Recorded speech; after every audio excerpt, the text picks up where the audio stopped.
Welcome back, everyone.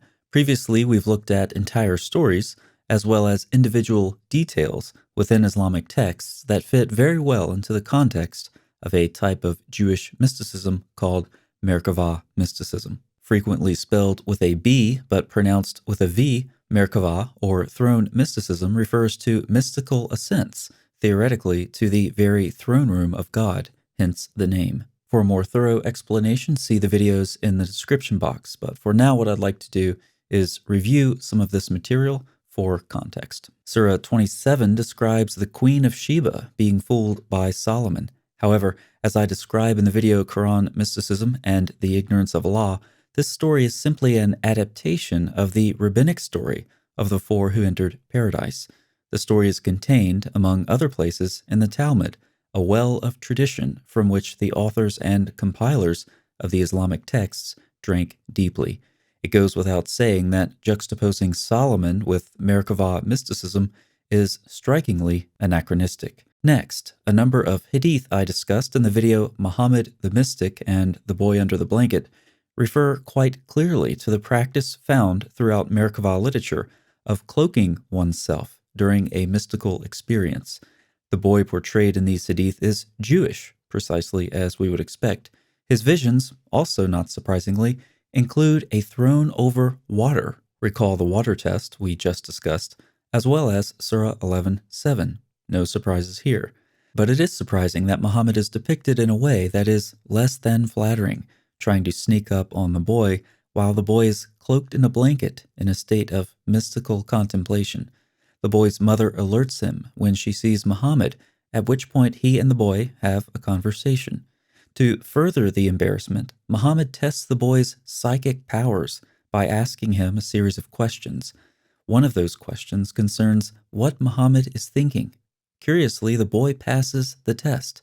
Muhammad, apparently quite surprised, is challenged by the boy to testify to his apostleship. Muhammad's response is vague and less than impressive. So far, we've reviewed a couple of things. We've seen a clear repurposing of the water test.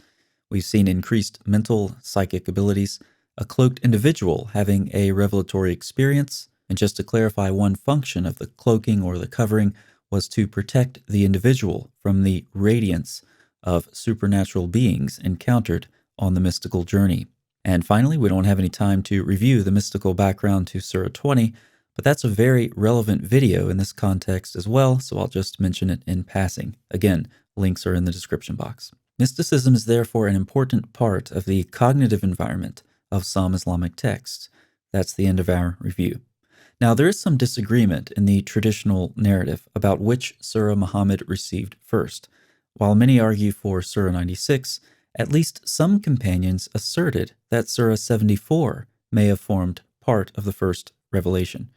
Regardless of which one it was, the same hadith are generally cited as the traditional background to Muhammad's first mystical experience. The hadith in Bukhari is very long, and it's also well known, so we'll just use the summarized version from the Study Quran. The Messenger of God said, "I passed a month at Mount Hira, and when my stay came to an end, I came down. While I was walking, I heard a voice from the sky. I looked up toward the sky, and behold, I saw the same angel who came to me in the cave of Hira, sitting on a stool between the sky and the earth. I was so terrified by him that I fell down on the ground. Then I went to my wife and said, 'Cover me, cover me.' They covered me, and then God revealed." Surah 74, 1-5. Let's add that to another hadith which also emphasizes covering, though it does so to address the problem of jealousy so prominent among Muhammad's wives. "Revelation has never come to me under the blanket of any of you apart from her," namely Aisha. And of course, 2 surahs in the Quran begin by addressing a cloaked messenger. Note that we have an angel, a revelatory experience, and the urgency of being covered. While explanations have been sought individually for each of these details, especially the covering, all of them together fit very neatly into the context of Jewish mysticism. In fact, not only are we able to point to isolated adaptations of Merkavah mysticism in places like Surah 20, where the golden calf moves, or the water test in Surah 27. And not only can we see specific figures like the Jewish mystic that Muhammad attempted to spy on, but the very story of Muhammad's first revelation can coherently be understood against the background of Jewish mysticism. In pre-Islamic rabbinic literature, all of these same details are given in similar stories. Some of these stories are contained in a mystical collection of texts studied intensively by scholars, particularly since David Halperin's work beginning in the 70s. These stories are fluid, indicating to scholars that they were circulated orally for some time. While this story exists in other texts like the Tosefta and the Palestinian Talmud, here's the version preserved in the Babylonian Talmud. It's lengthy, so I'll summarize.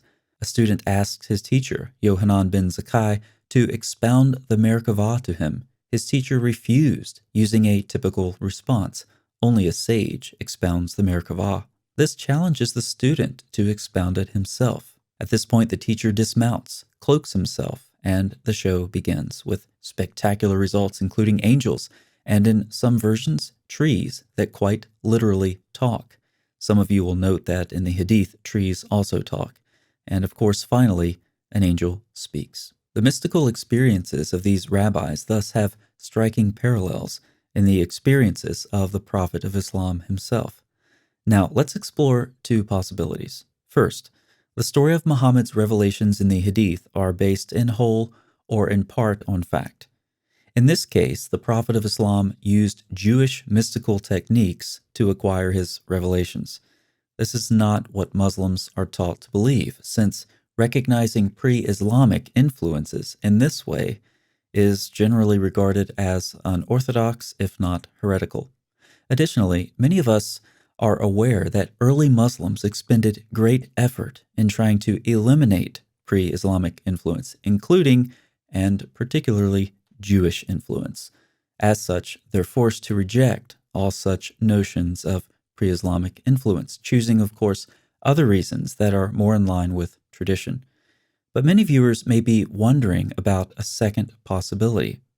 These stories about Muhammad's revelations were fabricated. That would beg the question, why? I think the answer is very simple, given the larger function that these and other similar stories served in Jewish literature. David Halperin comments on the unfortunate lack of detail about what's actually spoken by the rabbis in many of these mystical stories. But why do the narrators fail to tell us what Yohanan's disciples actually said about the Merkavah? Because it was not their purpose to tell us any such thing. What they wanted was to show the wondrous greatness of the ancient sages. If the function of these stories was preserved along with them as they were integrated into Islamic sources, then the purpose of such stories is clear. They attempt to portray Muhammad as similar to the great sages of past centuries. This portrayal would have been easily recognizable by people familiar with Jewish tradition preserved in extra-biblical literature, a cognitive environment, of course, in which both the Quran and Hadith are firmly situated. This observation is simple and straightforward. But against the notion of a complete fabrication, recall that the Hadith featuring Muhammad and the Jewish boy mystic are terribly embarrassing. Muhammad appears uncertain, outclassed, and awkward. It's very difficult to imagine why anyone would have made those stories up. But regardless of how much history these stories preserve, to me, at least one conclusion is certain. Jewish mysticism forms the context within which we should read these stories of Muhammad's first revelation. Thanks so much for watching. I'll see you next time.